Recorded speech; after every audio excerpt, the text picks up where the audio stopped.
Have you ever felt like a simple bite of food was a battle? A tightness in your chest, a feeling of being stuck that makes every meal a source of anxiety. For millions, this isn't just a one-time scare. It's a daily reality called Eosinophilic Esophagitis, or EoE. Let's take a journey inside the body to understand what's happening. Imagine your esophagus, the tube that carries food from your mouth to your stomach. In a healthy person, it's a smooth, open pathway. But with EoE, it's a different story. The immune system mistakenly identifies certain foods, often common ones, like wheat, dairy, or nuts as dangerous invaders. In response, it sends an army of white blood cells called eosinophils to the esophagus. Under a microscope, we can see these eosinophils infiltrating the esophageal lining, glowing like tiny warriors on a battlefield. But their attack is misguided. They release toxic proteins that cause chronic inflammation, damaging the delicate tissue. Over time, this constant inflammation causes the esophagus walls to thicken, stiffen, and narrow, creating what are called strictures. Think of it like a pipe slowly closing up. A normal swallow becomes a struggle. We can see this in a barium swallow test, where a special liquid moves incredibly slowly through the narrowed passages. For the person experiencing it, it can feel like choking on a simple piece of bread.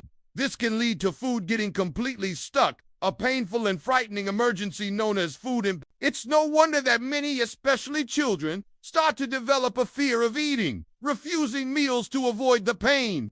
So, how is EoE diagnosed? A doctor will typically perform an endoscopy, guiding a tiny camera down the esophagus to see the inflammation, rings, and narrowing firsthand. They'll also take a small tissue sample, a biopsy. When that sample is examined, the diagnosis becomes clear. Clusters of pink-stained eosinophils confirm the presence of EO. It's important to distinguish EoE from GERD, or acid reflux. While both can cause heartburn, EO is an allergic reaction, not an issue with stomach acid.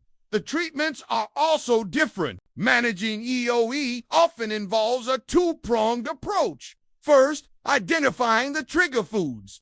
This is usually done through an elimination diet, where common allergens are removed and then slowly reintroduced to see which one causes the reaction.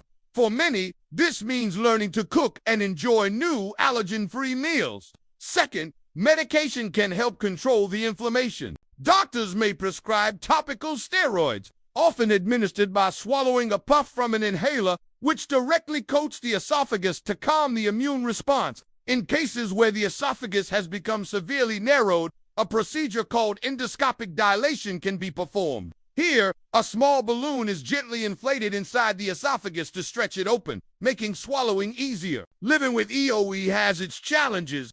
The fear of choking can make social situations like eating out with friends a source of stress. But it's crucial to remember that there is hope. With the right diagnosis, treatment plan, and lifestyle adjustments, the inflammation can be managed. An esophagus that was once red, swollen, and narrow can heal, becoming smooth and healthy again. The journey with EoE is a personal one, influenced by genetics, diet, and even stress. But it's a journey you don't have to take alone. If you experience painful or difficult swallowing, talk to a doctor.